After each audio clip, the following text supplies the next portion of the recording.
The scream pierced through the evening air like a gunshot, and Hayes Marlowe's hand went instinctively to the hunting knife at his belt as he stepped onto the muddy main street of Green River, Wyoming. The year was 1878, and after 3 months alone in the mountains trapping beaver and hunting elk, he had come down to sell his furs and restock supplies before winter set in hard.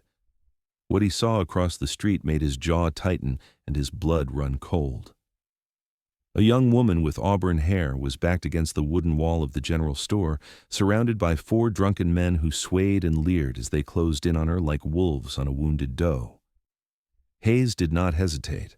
His massive frame moved with surprising speed for a man who stood 6 feet 4 inches tall and weighed 230 pounds of solid muscle. His dark hair hung past his shoulders, tied back with a strip of leather, and his beard was thick and full from months without a proper shave. He wore buckskins that were worn but clean, and his gray eyes held the kind of steady calm that came from years of surviving alone in the wilderness where one mistake meant death. The largest of the drunks, a red-faced man with a tobacco-stained beard, had his hand on the woman's arm. She was trying to pull away, her green eyes wide with fear, her dress torn at the shoulder where someone had grabbed her. The other 3 men were laughing, making crude suggestions that made Hayes' stomach turn. He did not announce himself. He did not shout or threaten. Hayes simply walked straight into that corner where the 4 men had the woman trapped, his presence like a mountain sliding into place. The sheer size of him made the drunks stumble backward, their alcohol-fogged brains slow to comprehend what was happening. "Evening," Hayes said quietly, his voice a low rumble like distant thunder. He positioned himself between the woman and the men, his body a solid wall of protection. He extended his arm behind him, not looking at her but offering his hand. "Madam, I believe you were heading somewhere." The woman's fingers trembled as they grasped his hand. Her palm was small and soft against his calloused one, and he could feel her shaking. Hayes kept his eyes on the 4 drunks as he slowly backed away from the corner, keeping the woman behind him, guiding her with gentle pressure on her hand. "Now wait just a damn minute," the red-faced man slurred, taking a stumbling step forward. "We was just having a conversation with the lady." "Conversation's over," Hayes said. His tone remained calm, but there was iron underneath the words. "You boys best move along and sleep this off." One of the other men, younger with a patchy beard, made the mistake of reaching for Hayes' shoulder. The mountain man moved with the fluid grace of a predator, catching the man's wrist and applying just enough pressure to make him yelp and drop to his knees. Hayes released him immediately and continued backing away, still holding the woman's hand, still putting distance between her and danger. "Anyone else want to try something foolish?" Hayes asked. "Because I came to town for supplies and whiskey, not trouble.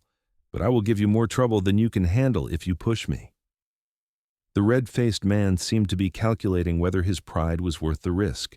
Hayes could see the moment the fight went out of him. The drunk spat on the ground and waved his hand dismissively. "She ain't worth it anyway. Probably a stuck-up thing." Hayes said nothing. He simply kept moving, his hand secure around the woman's, until they had cleared the corner and were walking down the street away from the drunks. He could feel eyes watching from windows and doorways. Green River was not a large town, maybe 300 souls, and gossip spread faster than wildfire in dry grass. When they had put 2 blocks between them and the general store, the woman finally spoke. Her voice was breathless, shaky, but trying for composure. "Thank you. I do not know what would have happened if you had not come along when you did." Hayes stopped walking and turned to look at her properly for the first time. She was younger than he had first thought, probably 22 or 23, with a heart-shaped face and auburn hair that fell in loose waves past her shoulders. Her green eyes were still wide with residual fear, but there was intelligence and strength there too. Her dress was plain but well made, a dark blue cotton with small buttons down the front. Despite the torn shoulder and the dirt smudged on her cheek, she held herself with dignity. "Are you hurt?" Hayes asked, releasing her hand and scanning her for injuries. "No, I do not think so. Just frightened." She wrapped her arms around herself, suddenly aware of the torn fabric at her shoulder. She pulled the edges together with one hand. "I was leaving the store after buying thread and fabric, and they just appeared out of nowhere. I tried to walk past them, but they would not let me."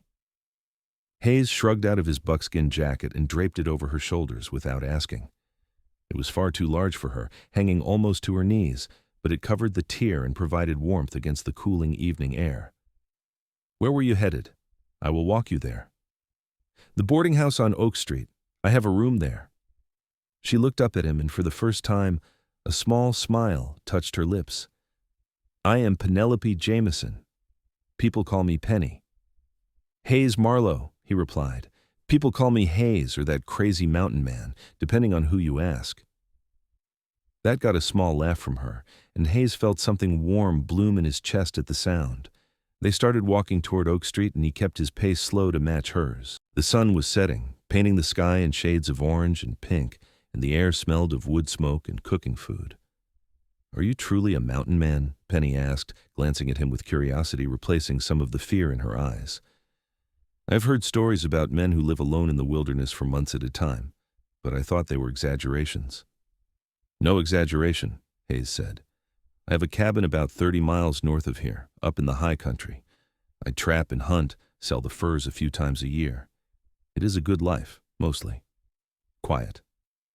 Lonely, though, I would imagine." Hayes considered that. "Sometimes," he admitted, "but the mountains do not lie or cheat or hurt you for sport. There is peace in that." They reached the boarding house, a 2-story wooden structure with a wide porch and rocking chairs out front. An older woman was sweeping the porch, and she looked up sharply as Penny approached with a strange man. "Miss Jameson, are you all right?" the woman asked, her eyes narrowing at Hayes. "What happened to your dress?" "I'm fine, Mrs. Crawford. I had some trouble in town, but Mr. Marlowe helped me." Penny turned to Hayes, and he saw genuine warmth in her expression. "Thank you again. I do not know how I can repay you." "No need," Hayes said. He touched the brim of his hat in a polite gesture. "Glad I was there." But as he turned to leave, Penny called out, "Wait." She slipped off his jacket and held it out to him. "Will you be in town tomorrow? I would like to at least buy you dinner as a thank you. It is the least I can do." Hayes took the jacket, his fingers brushing against hers in the exchange. He should say no. He should collect his supplies and head back to his cabin before the weather turned. Getting involved with people, especially a beautiful young woman like Penny, was asking for complications he did not need. But those green eyes were looking at him with such hope, such genuine gratitude, that he found himself nodding. "I will be at the hotel restaurant at 6 tomorrow evening, if that suits you," he said. Penny's smile was like the sun breaking through clouds. "I will be there." Hayes walked back toward the small hotel where he had rented a room, his mind churning. He could not remember the last time he had sat down to dinner with a woman, let alone one as lovely as Penny Jameson. The thought made him nervous in a way that facing down a charging grizzly bear never did. That night, Hayes lay in the narrow hotel bed and stared at the ceiling, unable to sleep. He kept seeing Penny's face, the fear in her eyes when she was cornered, the relief when he had taken her hand, the warmth in her smile when she thanked him. He wondered what she was doing in Green River. She did not have the look of a woman who belonged in this rough frontier town. There was an educated grace about her, a refinement that spoke of better circumstances somewhere in her past. The next morning, Hayes sold his furs to the trading post and got a good price. The proprietor, a shrewd man named Tom Wilkins, examined the beaver pelts with an expert eye and nodded approvingly. "Fine quality, Marlowe. You always bring in the best furs. These will fetch top dollar back east." With money in his pocket, Hayes went to the general store to stock up on supplies: coffee, flour, salt, ammunition, and a few other necessities. The owner, a thin man with spectacles named Mr. Garrett, seemed nervous as Hayes entered. "Heard there was some trouble yesterday," Mr. Garrett said carefully as he measured out flour. "Something about Miss Jameson being harassed by some drunks." "There was," Hayes confirmed. "It is handled. Those men, they work for Bart Sullivan. He owns the saloon and a few other businesses in town. Sullivan does not like it when his men are embarrassed." Mr. Garrett's hands shook slightly as he tied up the flour sack. "Just thought you should know." Hayes paid for his supplies and carried them back to the hotel. He was not worried about Bart Sullivan or his men. In his years in the mountains, he had faced down claim jumpers, hostile raiding parties, and more dangerous animals than most men ever saw. A saloon owner with a bruised ego was not going to keep him from having dinner with Penny. He spent the afternoon getting cleaned up, which was a more involved process than he cared for. He paid for a hot bath at the bathhouse, scrubbed away months of mountain living, and trimmed his beard so it looked less wild. He even paid the barber to trim his hair, though he kept it long enough to tie back. When he looked in the mirror, he barely recognized himself. He looked almost civilized. At 6:05, Hayes walked into the hotel restaurant. It was a modest establishment with a dozen tables covered in red and white checkered cloths. The smell of roasted meat and fresh bread filled the air, and his stomach rumbled in appreciation. He had been living on salt pork, beans, and whatever game he could shoot for so long that the thought of a proper meal was almost as appealing as seeing Penny again. Almost. She was already there, sitting at a table by the window. She had changed into a different dress, this one a soft green that brought out the color of her eyes. Her hair was pinned up in an elegant style that left a few curled tendrils framing her face. When she saw Hayes, her face lit up with a smile that made his heart do strange things in his chest. "Mr. Marlowe," she said as he approached, "I was worried you might change your mind." "I said I would be here," Hayes replied, pulling out a chair and sitting down across from her. The chair creaked under his weight, and he tried to make himself smaller, more refined, but it was like trying to make a bear behave like a house cat. "Please call me Hayes," he said. "Mr. Marlowe makes me sound like my father, and he was not a man worth remembering." Penny's expression softened. "Then you must call me Penny. None of this Miss Jameson formality." They ordered dinner, and as they waited for the food, they talked.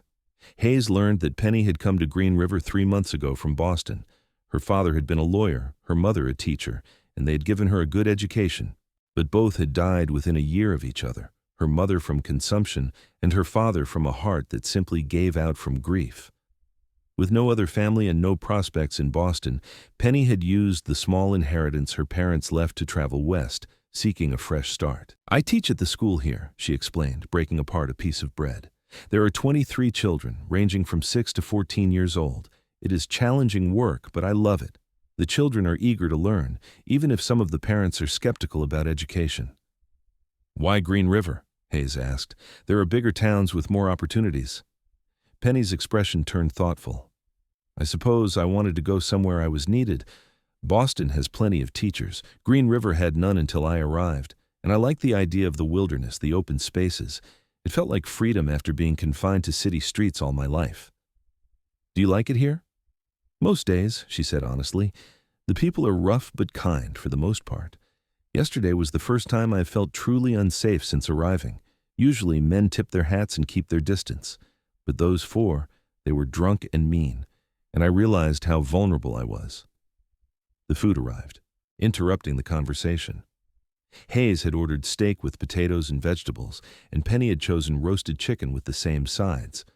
They ate in comfortable silence for a few minutes, and Hayes marveled at how natural this felt. He had been alone for so long that he had forgotten the simple pleasure of sharing a meal with someone. "What about you?" Penny asked. "How did you become a mountain man? It is not exactly a common occupation." Hayes cut into his steak, buying himself time to decide how much to share. "I grew up on a farm in Missouri. My father was a hard man, quick with his fists and slow with kindness. When I was 16, I left and never looked back. I worked various jobs, ranch hand, freight hauler, scout for wagon trains. Eventually, I made my way up into the mountains and found I preferred the company of trees and animals to most people." "Most people, but not all?" Penny asked gently. Hayes met her eyes. "Not all." The air between them seemed to shimmer with something unspoken, a connection that Hayes had not felt with anyone in years. He wanted to reach across the table and take her hand, but he kept his hands on his silverware, not wanting to presume or make her uncomfortable. After dinner, Hayes walked Penny back to the boarding house. The night was clear and cold, the stars brilliant overhead. Their breath made small clouds in the chilled air, and Hayes could hear music drifting from the saloon down the street. "I am leaving tomorrow," Hayes said as they reached the porch of the boarding house. He had not meant to say it so abruptly, but the words came out before he could stop them. "I need to get back to my cabin before the heavy snows come." Penny's face fell, and she looked down at her hands. "Oh, of course, you have your life in the mountains." "But I will be back in the spring," Hayes added quickly. "Late April or early May when the snow melts enough for travel. I always come back to sell furs and restock supplies." That's months away, Penny said softly. Then she looked up at him, and there was something vulnerable and brave in her expression. Hayes, I know we just met, and this might sound foolish, but yesterday when you took my hand and walked me out of that corner, I felt safer than I have felt since my parents died. And tonight, talking with you, I felt something I have not felt in a long time. A connection. Does that sound insane? Hayes's heart was hammering so hard, he was sure she could hear it. No, he said, his voice rough. It does not sound insane at all. I feel it too. Then do not leave tomorrow, Penny said, stepping closer to him. Stay a few more days. Let us see if this connection is real or just two lonely people finding comfort in each other. Hayes wanted nothing more than to say yes, to stay in Green River and spend every possible moment with this remarkable woman. But practicality and years of survival instinct warred against his desire. Penny, winter in the mountains is not forgiving. If I do not get back soon and a big storm hits, I could be trapped in town for months. My cabin, my supplies, everything I own is up there. What if I said it would be worth the risk? Penny asked. She reached up and placed her hand on his chest right over his heart. What if I said I think this could be something real, something worth fighting for? Hayes covered her hand with his, feeling the warmth of her palm through his shirt. He thought about his empty cabin, the long, silent winter stretching ahead with no company but his own thoughts. He thought about never seeing Penny again, never hearing her laugh or seeing the way her eyes sparkled when she talked about her students. The choice suddenly seemed very simple. 3 more days, he said. I can stay 3 more days. After that I have to go, but I will come back the moment the passes are clear in spring. I promise you that. Penny's smile was radiant. 3 days. We will make the most of them. Hayes left her at the boarding house door and walked back to his hotel, his mind reeling. 3 days. What could happen in 3 days? What was he thinking, risking his winter preparations for a woman he barely knew? But even as he questioned his decision, he knew he would not change it. Something about Penny had reached into the carefully guarded space around his heart and taken root there, and he could not simply walk away. The next morning, Hayes woke to find a note had been slipped under his door. It was from Penny, written in elegant script, asking him to meet her at the schoolhouse at noon when the children had their lunch break. Hayes spent the morning restocking a few more supplies and trying not to watch the clock, but time seemed to crawl by with agonizing slowness. At precisely noon, he arrived at the schoolhouse, a small building on the edge of town with a bell tower and a fenced yard. Through the windows, he could see children eating their lunches, their young voices a cheerful cacophony. Penny emerged a moment later, a shawl wrapped around her shoulders, and her face brightened when she saw him. "I hoped you would come," she said. "I have an hour before lessons resume. Would you walk with me?" They walked away from the town, following a trail that led toward the river. The Green River ran wide and slow here, its waters a deep blue-green that gave the town its name. Cottonwood trees lined the banks, their leaves gone now in the late autumn, but their bare branches graceful against the sky. "Tell me about your cabin," Penny said as they walked. "What is it like living alone in the mountains?" Hayes described his life in detail he rarely shared with anyone. He told her about his log cabin with its stone fireplace, the way the morning sun lit up the valley where he lived, the pure silence of winter when snow muffled all sound. He told her about tracking elk through fresh powder, about the hot springs he had found a mile from his cabin where he could soak away the aches of a hard day. He told her about the loneliness, too, the weeks when he would not speak aloud because there was no one to hear him, the hunger for human connection that sometimes gnawed at him worse than any physical hunger. "It sounds both beautiful and hard," Penny said. "I cannot imagine being alone for so long." "What about you?" Hayes asked, "living here, so far from everything you knew. Is it what you hoped for?"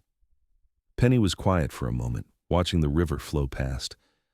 "I left Boston thinking I was running toward something, but I wonder sometimes if I was just running away from the memories, the grief, the empty house where my parents should have been. Green River has been good to me, but I still feel like something is missing, like I'm waiting for my real life to begin."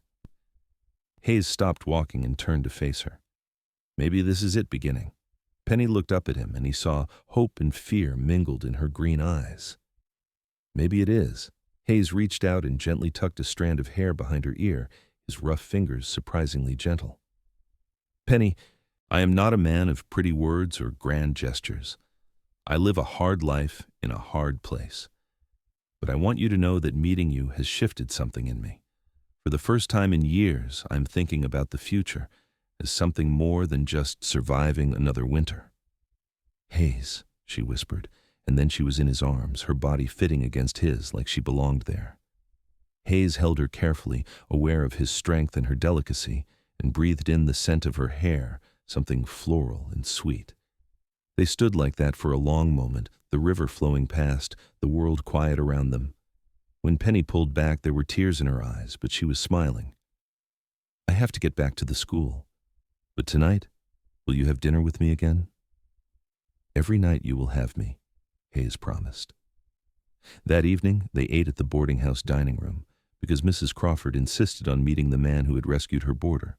The older woman subjected Hayes to a thorough interrogation that would have made a federal marshal proud, asking about his family, his income, his intentions. Hayes answered honestly, and by the end of the meal, Mrs. Crawford seemed satisfied that he was not a threat. You are a good man, Mr. Marlowe, she said as she cleared the dishes. We could use more good men in this town. After dinner, Hayes and Penny sat on the porch in the rocking chairs, wrapped in blankets against the cold. They talked for hours about everything and nothing.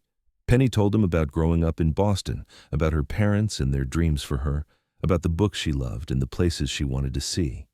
Hayes shared stories from his years in the mountains, carefully edited to leave out the more dangerous encounters, and was rewarded with Penny's laughter and gasps of amazement.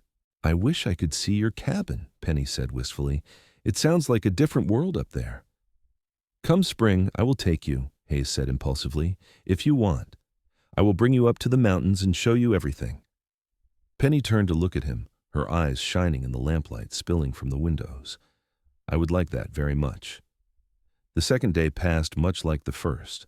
Hayes spent his morning taking care of business in town and met Penny during her lunch break. This time they walked in a different direction, toward the bluffs that overlooked the valley. The view was spectacular, miles of open country stretching in every direction, the mountains rising in the distance like sleeping giants. This is why I came west, Penny said, standing at the edge of the bluff with the wind tugging at her skirts and hair. For this feeling of space, of possibility. In Boston, everything felt closed in, decided. Here, it feels like anything could happen. Anything can happen, Hayes said, standing beside her. That is both the glory and the danger of this country. They sat on a flat rock and shared the lunch Penny had brought, bread and cheese and apples. As they ate, Hayes found himself telling her things he had never told anyone, about his father's cruelty and his mother's defeat, about the day he left home with nothing but the clothes on his back and a fierce determination never to be trapped again. Is that why you live alone? Penny asked gently. Because you are afraid of being trapped? Hayes considered that. Maybe. Or maybe I just never found anything worth staying for until now. Penny leaned her head against his shoulder, and Hayes wrapped his arm around her, pulling her close. They sat like that until Penny had to return to the schoolhouse, neither wanting to break the moment but both understanding that duty called. That evening, they ate dinner at the hotel restaurant again, and afterward, Hayes walked Penny back to the boarding house.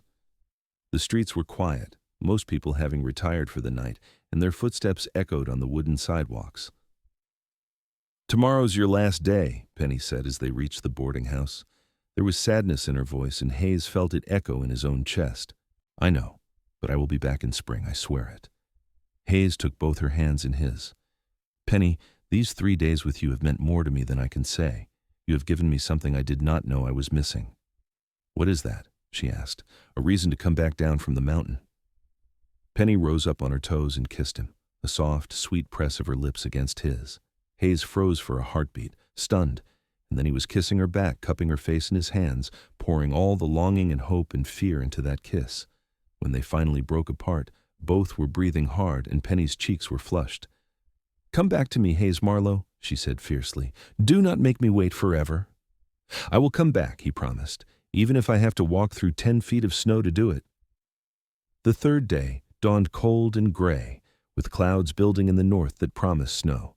Hayes felt the weather in his bones and knew he had to leave today or risk being trapped. He had already pushed his luck by staying this long. He met Penny for a late breakfast at the hotel, both of them quiet and subdued. The joy of the past days was overshadowed by the knowledge that they were about to be separated for months. "I have something for you," Penny said, reaching into the small bag she carried. She pulled out a knitted scarf in shades of green and blue. "I made it last winter. I want you to have it, to keep you warm." Hayes took the scarf, running his fingers over the soft wool. "I do not have anything to give you." "Yes, you do," Penny said. She reached across the table and took his hand. "You gave me back my courage. You showed me that there are still good men in the world, men who help without expecting anything in return. That is a precious gift, Hayes." After breakfast, Hayes collected his supplies and packed his horse, a sturdy roan gelding named Red who had carried him through countless mountain trails. Penny met him at the livery stable, and together they walked to the edge of town. Neither spoke, both trying to memorize every detail of the other's face. 6 months, Hayes said, cupping Penny's cheek. "Maybe less if the winter is mild. I will come back to you." "I will be here," Penny promised. Tears streamed down her face and she made no attempt to wipe them away. "I will be waiting." Hayes kissed her one more time, long and deep, trying to make it last, to carry the memory of it with him through the long, cold months ahead. Then he mounted Red and turned the horse north toward the mountains. He made himself not look back, knowing that if he did, he might not have the strength to leave. The ride back to his cabin took 2 days, and Hayes arrived just as the first major snowstorm of the season hit. He spent the next week holed up inside as wind howled and snow piled against the walls. He had plenty of time to think, maybe too much time. He thought about Penny constantly, wondering what she was doing, if she was warm enough, if she was thinking of him too. He wore the scarf she had made, wrapping it around his neck every morning, and it became a talisman, a physical reminder that she was real and waiting for him. Winter in the high country was brutal. The snow came early and deep, and temperatures plunged well below freezing. Hayes spent his days tending to his trap lines, hunting for game, and keeping his cabin maintained. He spent his evenings reading by firelight, but he found his mind wandering constantly to a green-eyed woman in Green River. He had brought paper and pencil with him, and he started writing letters to Penny, even though he had no way to send them. He wrote about his days, about the beauty of fresh snow on pine trees, about the family of elk he watched from his cabin window. He wrote about missing her, about counting the days until he could see her again. The winter seemed endless. January bled into February, and February into March. Hayes marked the days on a board he had nailed to the wall, crossing each one off as it passed. The snow stayed deep through most of March, but in early April he noticed the first signs of thaw. The days grew longer and warmer, and the snow began to recede from the lower slopes. By mid-April, Hayes was packed and ready to go. He secured his cabin, leaving most of his winter gear behind, and loaded Red with only the essentials and the furs he had collected over the winter. The passes were still treacherous with patches of deep snow and ice, but Hayes was an experienced mountain traveler. He knew the trails and how to read the conditions. It took him 4 days to make the journey to Green River, 4 days of hard travel through mud and slush and lingering snowdrifts. When he finally saw the town in the distance, his heart began to race. It was late afternoon on a Thursday, and the sun was warm on his face. Hayes urged Red to move faster, and the horse responded, sensing his rider's urgency. They rode into town, and Hayes went straight to the boarding house. Mrs. Crawford was on the porch, and her eyes widened when she saw him.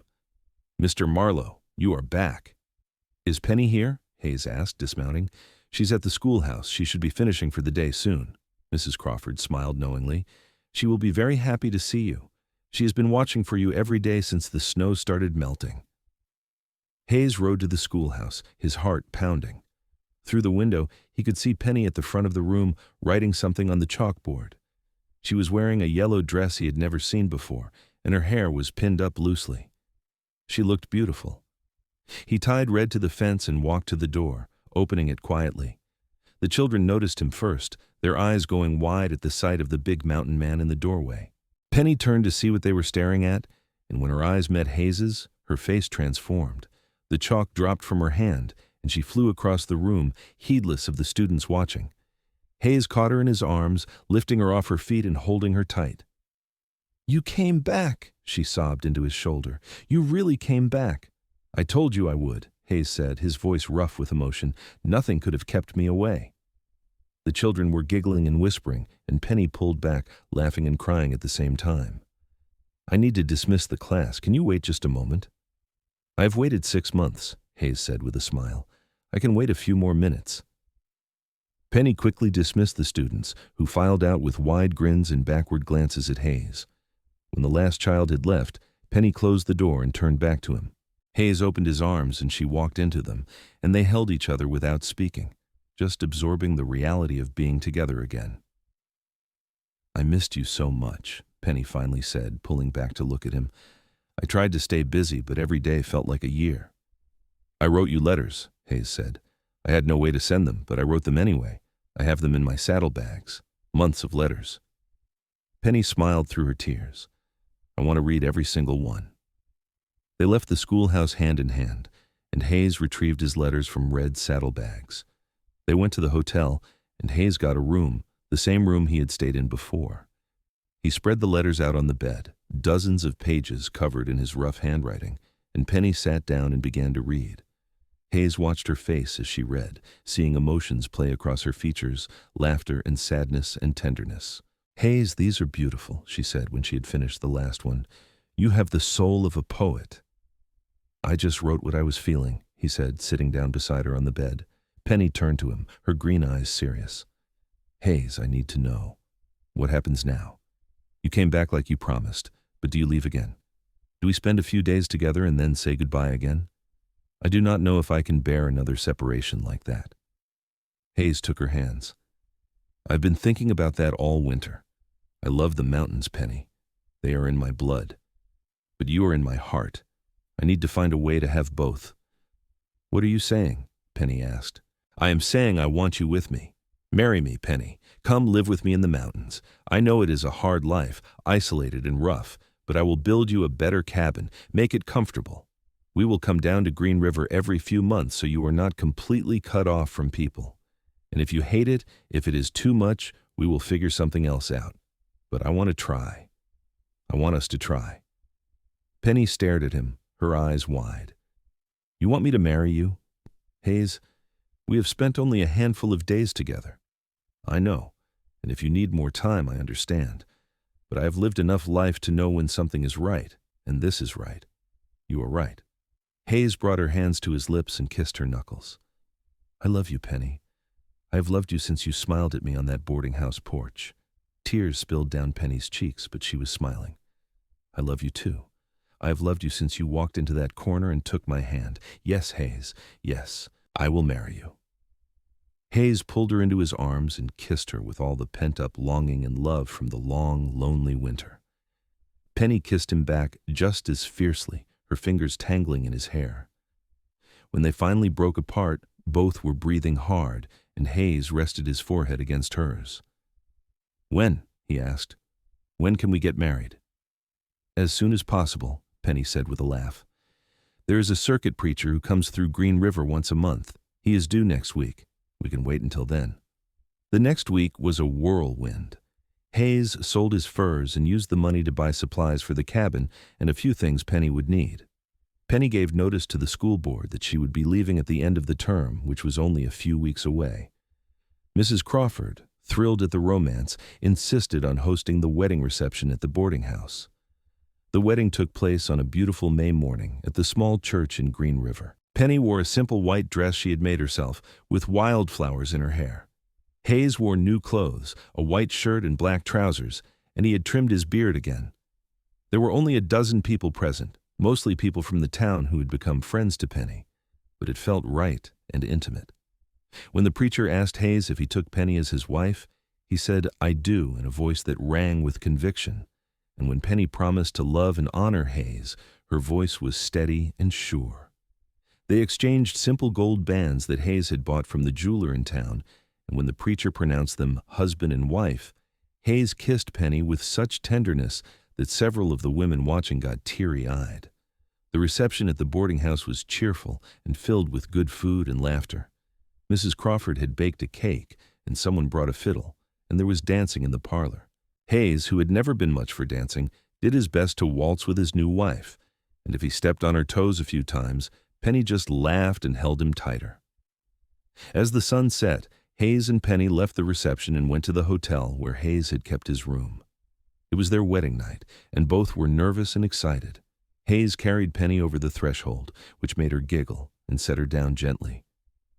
"Are you sure about this?" Hayes asked, cupping her face. "About me, about the mountains, about all of it?"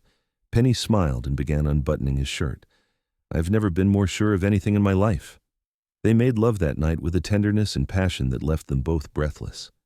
Hayes was gentle, acutely aware of his size and strength, and Penny responded with a courage and desire that amazed him. Afterward, they lay tangled together in the narrow bed, Hayes running his fingers through Penny's hair, Penny tracing patterns on his chest. "I never thought I would have this," Hayes said quietly. "A wife, a partner, someone to share my life with. I thought I was meant to be alone." "You were alone until you found me," Penny said, propping herself up on her elbow to look at him. "And I was alone until you found me. But we are not alone anymore." They stayed in Green River for another 3 weeks while Penny finished the school term. Hayes used the time to buy additional supplies and to make arrangements for a pack mule to carry everything they would need. He also spent time teaching Penny to ride properly, because the trail to his cabin was too rough for a wagon. The day they left Green River, half the town turned out to see them off. Mrs. Crawford cried and made Penny promise to write. Some of the mothers thanked Penny for teaching their children, and a few of the men shook Hayes's hand and told him to take good care of her. As they rode out of town, Penny looked back once, waving goodbye, and then she turned her face forward toward the mountains and her new life. The journey to Hayes's cabin took 5 days because they were traveling with the pack mule and going slowly enough that Penny could learn the route. Hayes pointed out landmarks and taught her to read the signs of weather and wildlife. At night, they camped under the stars, and Hayes showed Penny how to build a proper fire and cook over open flame. They made love in their bedroll with the sound of the wind in the pines and the stars overhead, and Penny decided she liked this life very much. When they finally arrived at the cabin, Penny's first sight of it made her gasp. It was nestled in a high valley surrounded by towering mountains, with a creek running just below it. The cabin itself was larger than she had expected, built of solid logs with a stone chimney. There was a small barn for the animals and a shed for supplies. "Hayes, it is beautiful," she breathed, taking it all in. "It will need work," Hayes said, helping her down from her horse. "I want to add a room for when we have children, and I want to build you a proper kitchen. But for now, it is home." They settled into a routine over the next weeks and months. Hayes taught Penny everything she needed to know to survive in the mountains: how to fish in the creek, how to dress game, how to recognize edible plants, how to read the signs of dangerous weather. Penny proved to be an eager student, and she brought her own skills to their life together. She organized the cabin, making it more of a home with curtains at the windows and rugs on the floor. She planted a garden near the creek where they could grow vegetables during the short summer. She read aloud to Hayes in the evenings from the books she had brought with her, and he discovered he loved the sound of her voice filling the cabin. They made love often, with a passion that never seemed to diminish. Hayes could not get enough of his wife, and Penny seemed equally eager for him. Sometimes it was gentle and tender, other times fierce and hungry, but always it left them both satisfied and more connected. In late summer, Penny began feeling unwell in the mornings. At first she thought it was something she had eaten, but when the nausea continued for a week, Hayes realized what it meant. "You are pregnant," he said, a look of wonder on his face.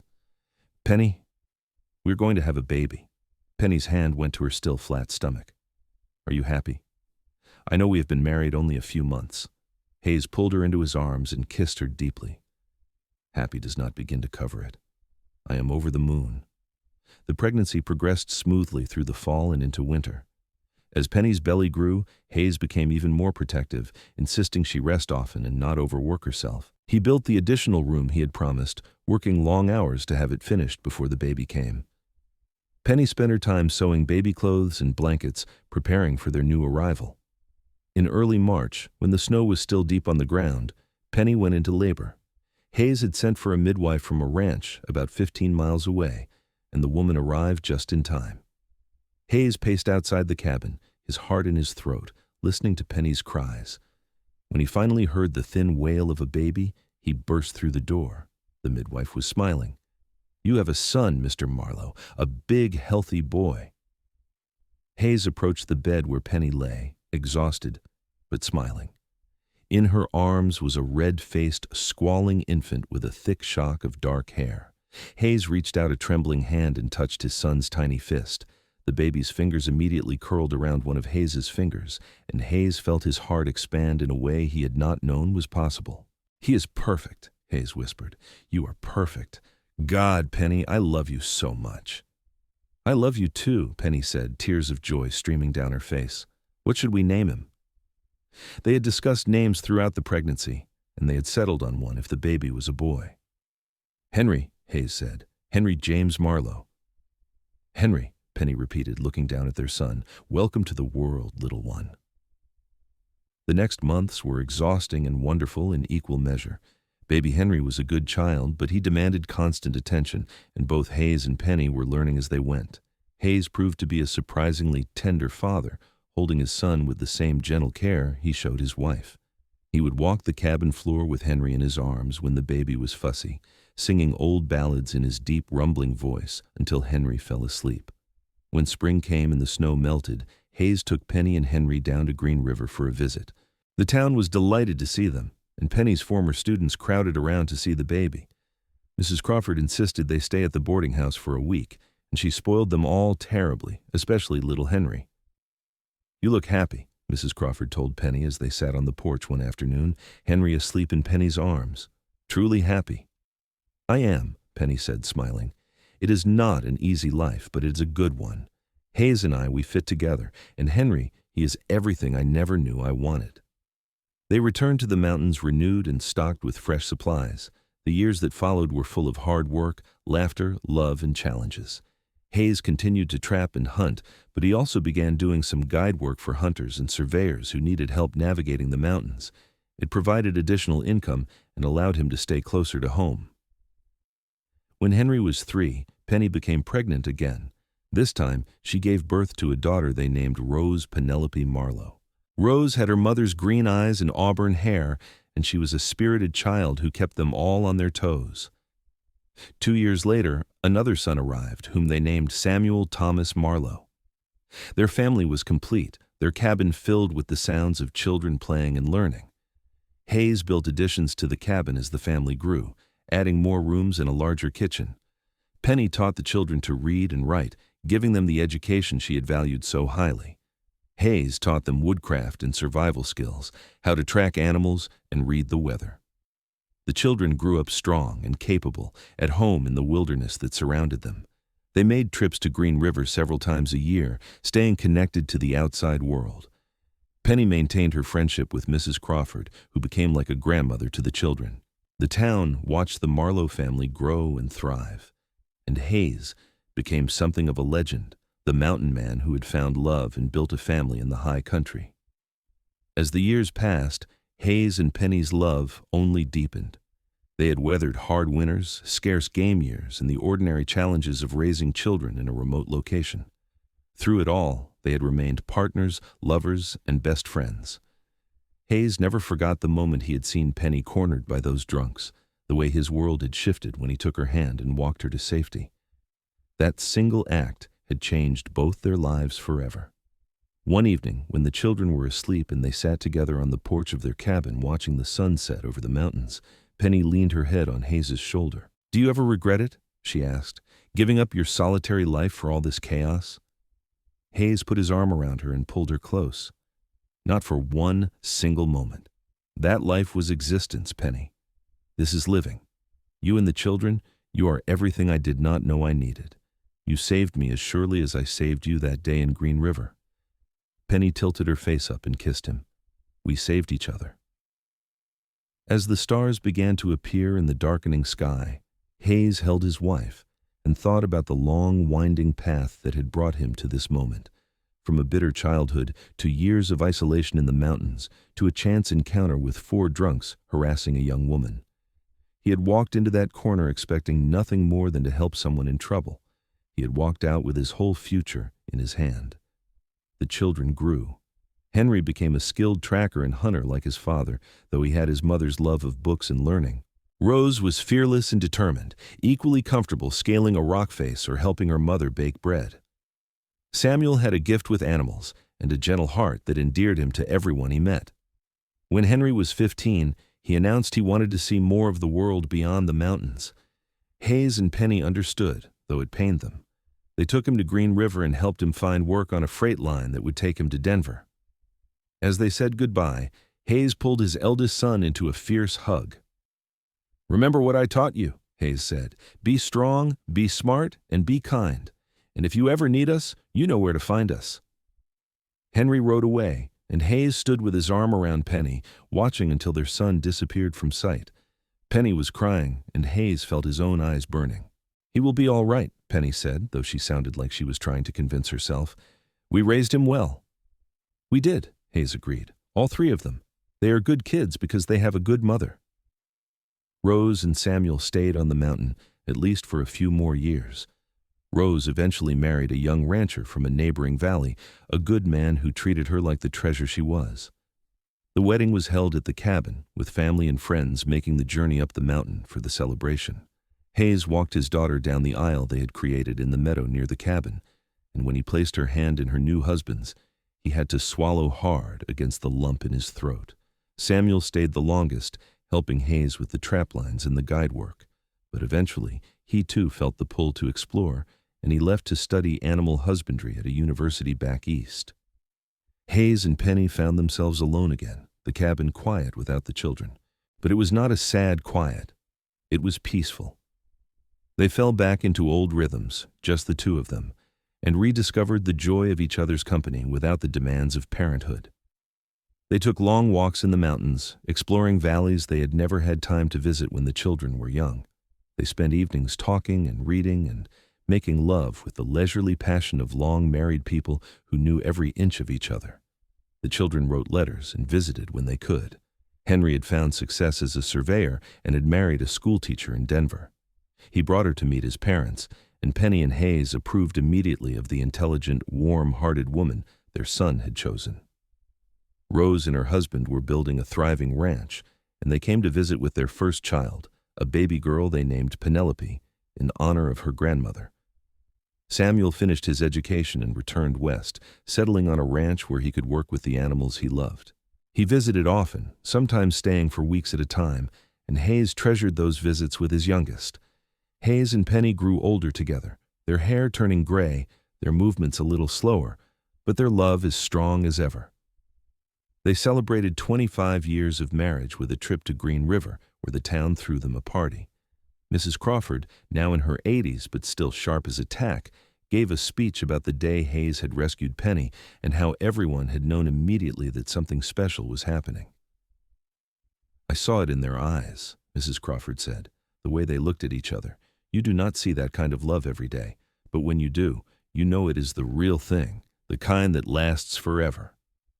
Hayes held Penny's hand throughout the party, his thumb rubbing over her knuckles in the familiar way he had done for years.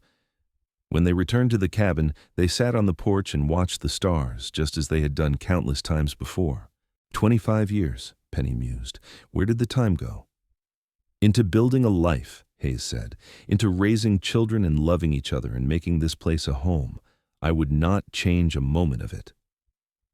"Not even the hard times?" Penny asked with a smile.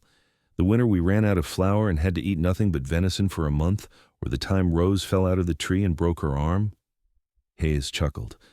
"All right, maybe I would change those moments. But the important things, the big things, I would not change any of it. I would still walk into that corner and take your hand. I would still ask you to marry me after only a few days. I would still bring you up here to this wild, beautiful place. Because all of it led to this, to us, to the family we built." Penny leaned over and kissed him, her lips soft and familiar. "I love you, Hayes Marlowe. I loved you then, and I love you now, and I will love you until my last breath." "And I will love you beyond that," Hayes promised. "In whatever comes after, I will still be loving you." They sat in comfortable silence, holding hands, surrounded by the mountains that had been witness to their love story. Somewhere in the valley below, an elk bugled, its haunting call echoing off the peaks. A breeze rustled through the pine trees, carrying the scent of wilderness and home. Hayes thought back to the man he had been before Penny, solitary and guarded, convinced that he was meant to be alone. He had been wrong. He had not been meant to be alone. He had just been waiting, though he had not known it, for a woman with auburn hair and green eyes to walk into his life and change everything. The years continued to pass, marked by the changing seasons and the rhythm of mountain life. Hayes and Penny grew old together in the most beautiful way, their love maturing like fine wine. Hayes' body bore the marks of a hard life, old injuries that ached in cold weather, muscles that were not quite as strong as they once were. But Penny still looked at him like he was the most handsome man in the world, and that was all that mattered. Penny developed arthritis in her hands, making it difficult to sew or write for long periods. Hayes would massage her fingers gently each evening, working the stiffness out as best he could. She would smile at him with such love and gratitude that it made his heart ache in the best way. They celebrated their 30th anniversary surrounded by family. All 3 children came, along with their spouses and children. The cabin was bursting with people, laughter echoing off the walls, and Hayes stood back and watched it all with wonder. This was his legacy, this loud, loving, beautiful family. All because he had walked into a corner and taken a frightened woman's hand. On their 32nd anniversary, Penny woke Hayes before dawn, shaking him gently. "Come watch the sunrise with me," she said. "I want to see it from our meadow." Hayes helped her dress warmly, and they walked slowly to the meadow where Rose had been married, where they had picnicked with the children countless times. The sky was just beginning to lighten, stars fading as the darkness gave way to shades of pink and gold. They sat on a fallen log, Hayes' arm around Penny, and watched the sun rise over the mountains. It never gets old, does it?" Penny said softly. "The beauty of this place." "Never," Hayes agreed. "Every sunrise is a gift." Penny turned to look at him, and in the growing light, Hayes could see tears in her eyes. "Hayes, I want you to know that these have been the best years of my life. Every moment, even the hard ones, have been worth it because I spent them with you." Hayes pulled her closer, his own eyes burning. "Penny, love, what brought this on?" "Nothing. Everything. I'm just feeling grateful today.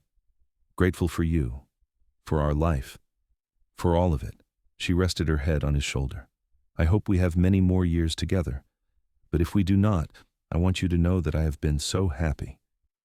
You made me so happy."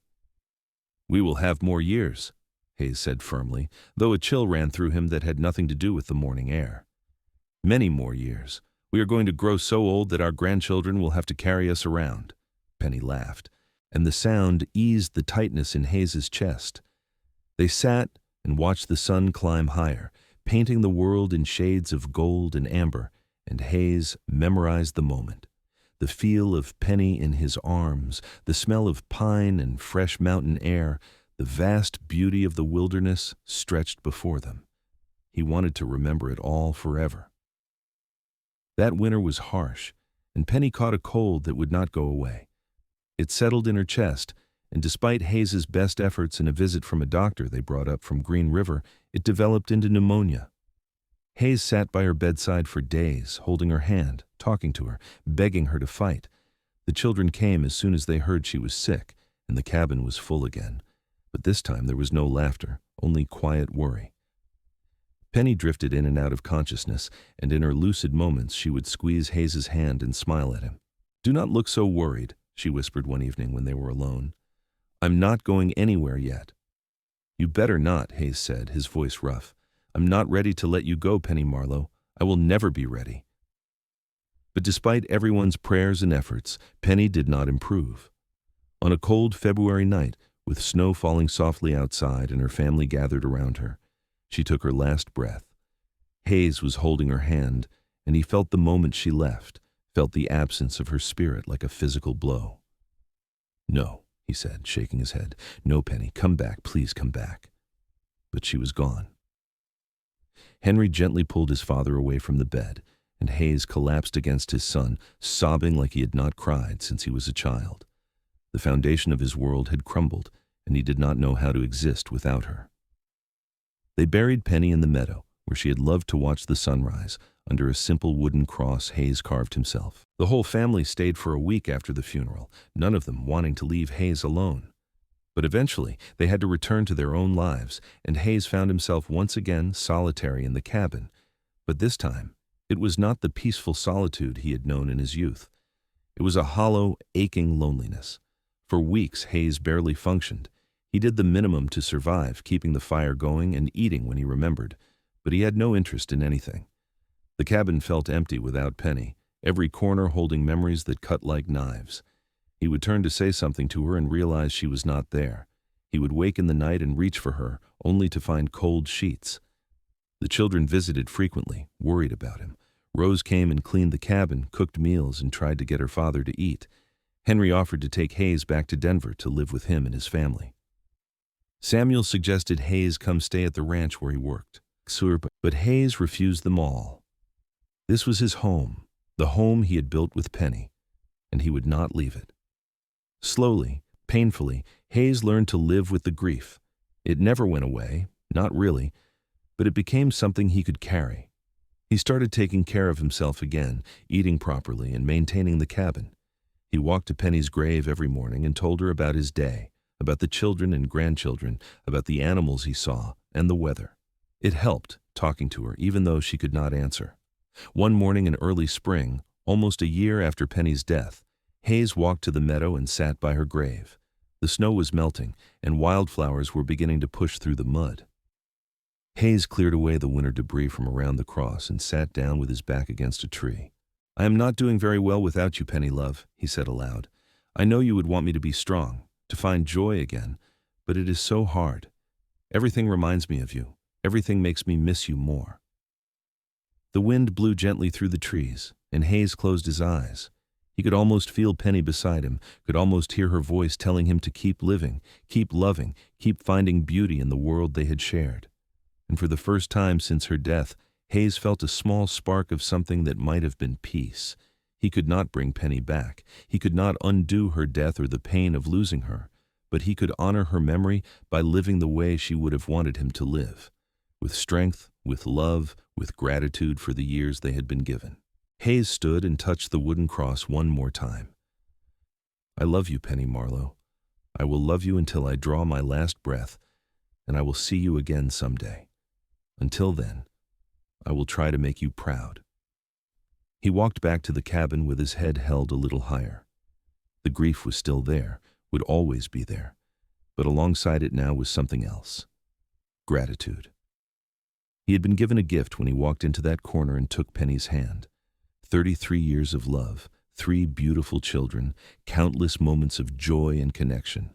So many men lived their entire lives without experiencing what he and Penny had shared.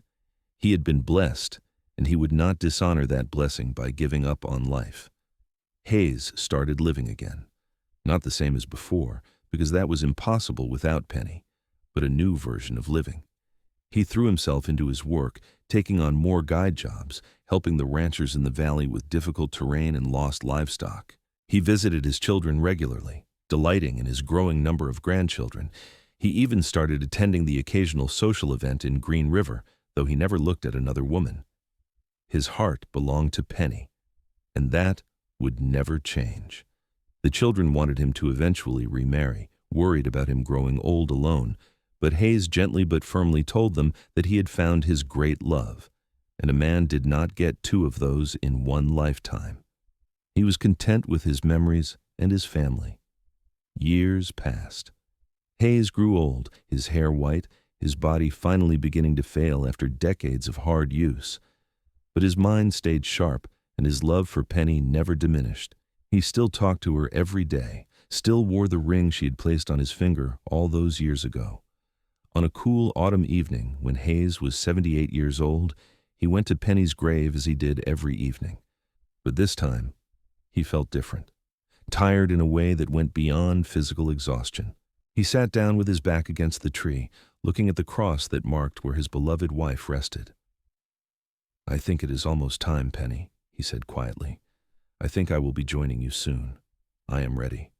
I have lived a good life, a full life because of you. Our children are grown and happy. Our grandchildren are thriving. Everything we built together continues on. I am ready to rest now, ready to see you again." Hayes closed his eyes, and in his mind, he was young again, walking into a corner in Green River where a frightened young woman stood trapped. He was taking her hand, walking her to safety, looking into green eyes that held his entire future. He was falling in love, getting married, building a home in the mountains. He was holding his newborn son, watching his daughter learn to ride a horse, teaching his youngest to track deer. He was sitting on the porch with Penny in his arms, watching the stars, whispering promises of forever. He felt a warmth spread through his chest, and the pain that had been his constant companion for the last few years faded away.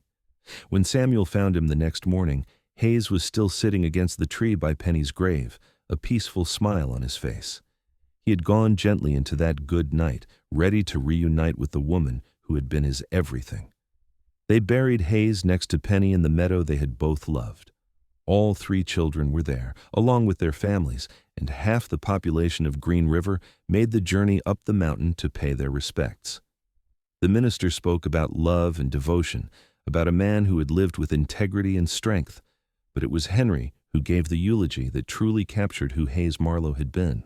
"My father was not a man of many words," Henry said, standing before the gathered crowd, "but he was a man of action and deep feeling. He showed his love through protection and provision, through the gentle way he held my mother's hand, and the fierce way he defended anyone who needed help.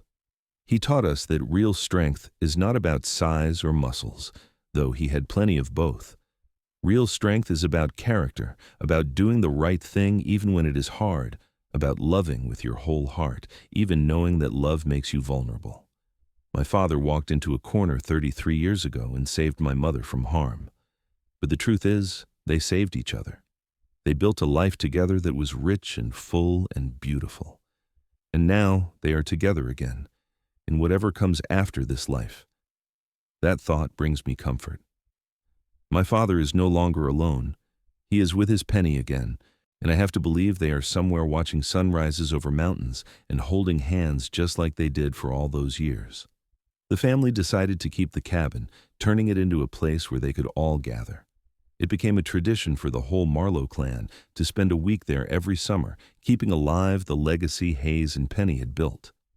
The grandchildren would run through the meadow where their grandparents were buried, and the children would tell stories about the mountain man who had been strong and gentle, and the educated woman from Boston who had chosen a hard life out of love. And on quiet evenings, when the wind blew through the pines and the stars came out over the mountains, those who were listening carefully might hear the echo of laughter, the ghost of 2 people who had loved each other so completely that even death could not truly part them. Hayes and Penny's love story had ended, but its impact rippled forward through generations, a testament to what could grow from one moment of courage, one act of kindness, one hand extended in protection. The mountain man had seen her being cornered by drunks. He had walked into the corner and walked her out safe, and in doing so, he had found not just purpose, but a love that would define the rest of his life and echo long after he was gone. It was a legacy of love, protection, family, and the simple truth that sometimes the bravest thing a person can do is reach out and take another's hand.